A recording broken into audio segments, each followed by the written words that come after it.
Assalamualaikum warahmatullahi wabarakatuh. Kami dari kelompok 3 ingin mempresentasikan tentang analisis laporan keuangan PT Dian Swastika Sentosa Tbk dengan market leader PT Adaro Energi Tbk.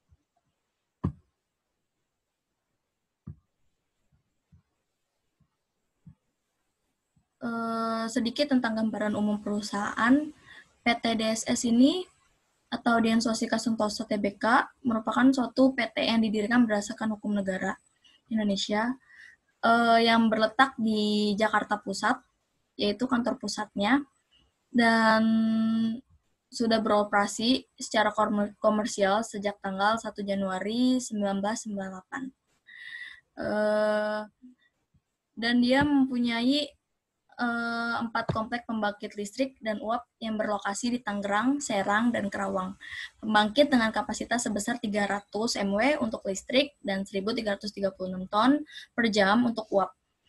Dan telah memiliki sistem uji mutu yaitu ISO 9001-2008 untuk operasi dan pemeliharaannya. Berikut proses bisnis dan siklus hidup perusahaan PT DSS. PT DSS adalah suatu perusahaan pertambangan yang bergerak dalam bidang penyediaan tenaga listrik, perdagangan batu bara, pertambangan bahan kimia, dan multimedia. Entitas anak PT DSS ini bergerak dalam bidang pertambangan batu bara, pertambangan bahan kimia, dan multimedia.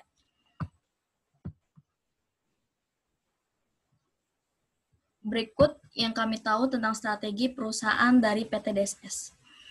Perseroan terbuka untuk menjajaki proyek-proyek IPP, PLTU, pembangkit listrik tenaga udara, dan berbagai peluang ketenaga listrikan.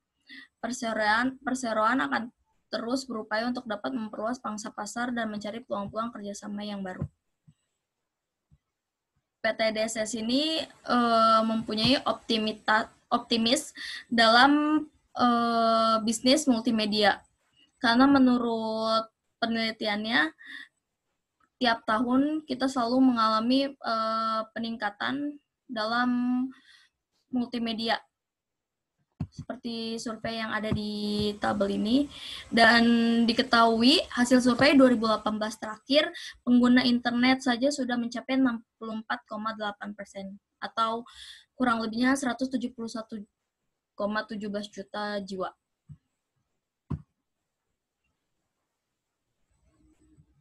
Lalu ini market capitalization-nya. Berdasarkan perusahaan yang kita sudah rangkum dan kita analisis berdasarkan market capitalization-nya, kita menentukan PT Adaro Energi ini yang sebagai market leader-nya, karena dia memiliki market capitalization yang paling besar, yaitu senilai 43% dari yang lainnya, yaitu senilai 44.460.480.180.000.000. Oke, bisa dilanjut.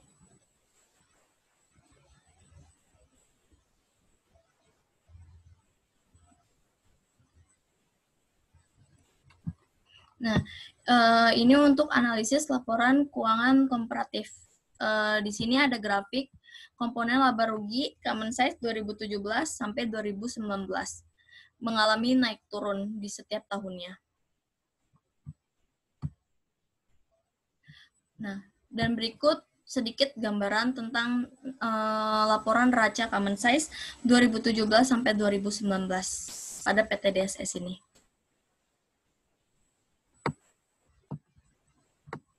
Di sini ada yang biru, di sini ada legendnya, biru untuk ekuitas, warna ini untuk liabilitas jangka panjang, dan ini untuk liabilitas jangka pendek. Terlihat di sini total modalnya dia lebih besar dibanding liabilitas jangka pendek atau jangka panjangnya. Namun, berdasarkan grafik tersebut, liabilitas jangka panjang masih lebih tinggi dibandingkan liabilitas jangka pendek.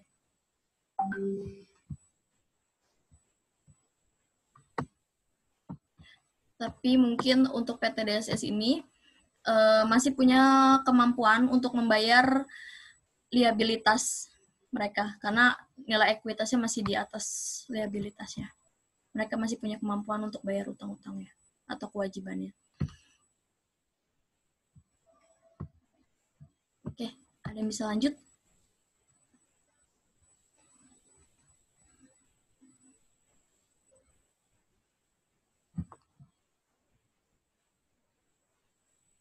Nah, dari analisis kami, untuk hasil analisis common size menunjukkan bahwa sisi aktiva nampaknya tidak banyak berubah komposisi, dan perusahaan tergolong masih baik. Sebagai contoh, di sini kita ambil kas dan setara kas. Di tahun 2017, 37,60%. Nah, di tahun 2018 mengalami penurunan yaitu 28,05%. Lalu di 2019 mengalami kenaikan pada 37,66%.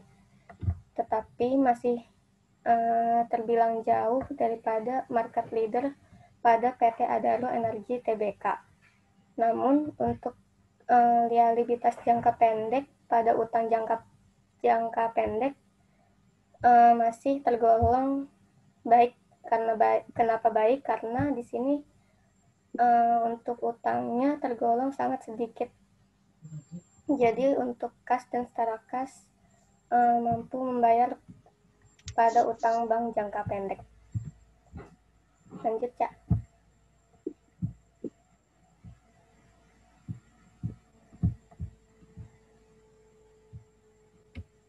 Cak, lanjut.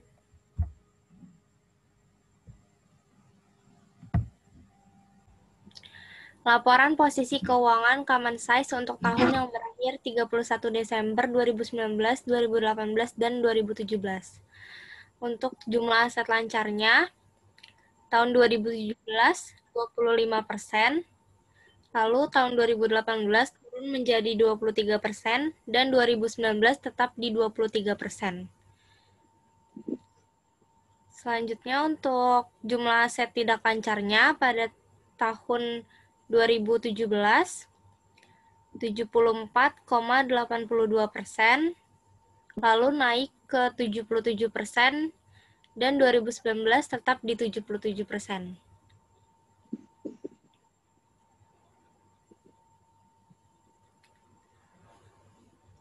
Untuk liabilitas dan ekuitas,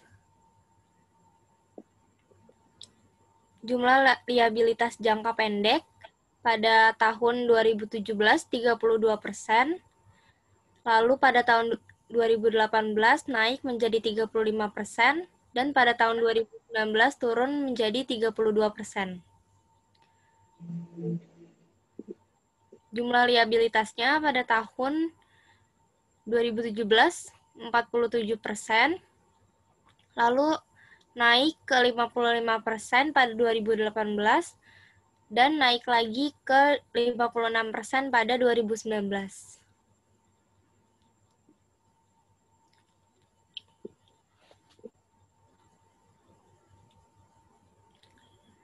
Ekuitas.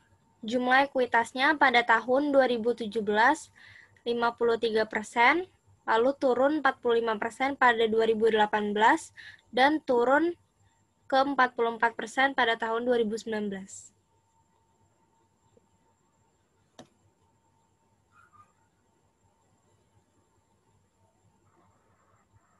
Selanjutnya di sini analisis common size dan struktur modal.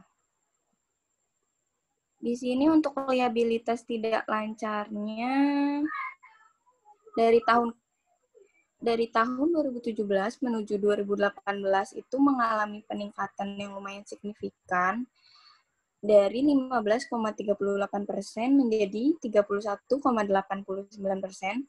Selanjutnya untuk tahun 2018 menuju ke tahun 2019 mengalami penurunan yaitu dari 31,89% menjadi 30,68%. Sedangkan untuk jumlah ekuitas,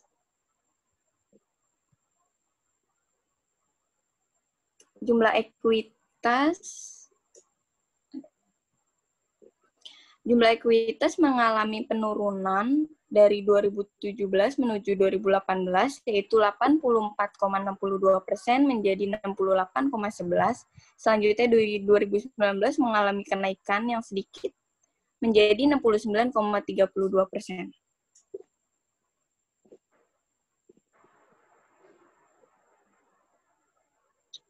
Next. Di sini mau nambahin, kalau dilihat dari persentase ekuitas sama liabilitasnya, di sini kelihatan rasio pemanfaatan aset.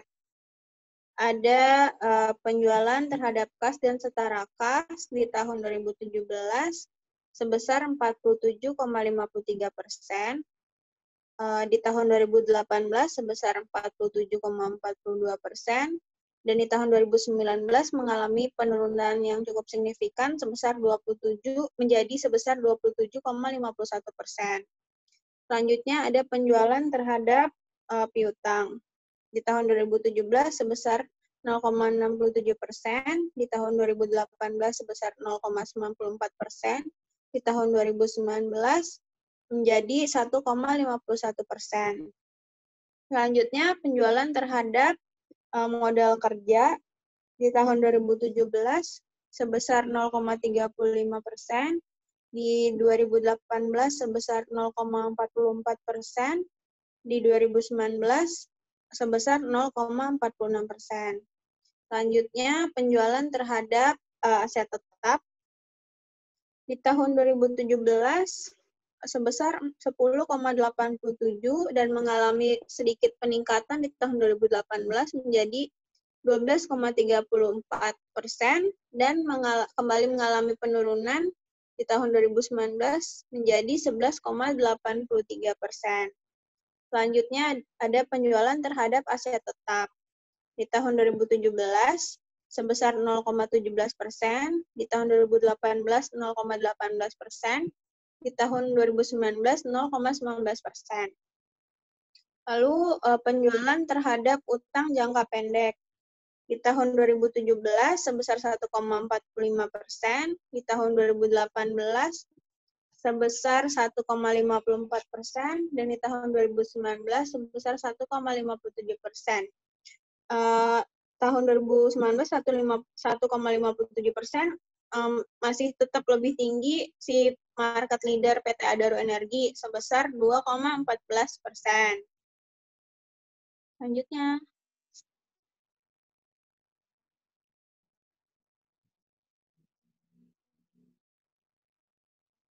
Selanjutnya, pengembalian atas modal yang diinvestasikan. Ini hasil dari analisis yang kami lakukan. Oke, gitu aja presentasi dari kami. Kurang lebihnya mohon maaf. Wassalamualaikum warahmatullahi wabarakatuh.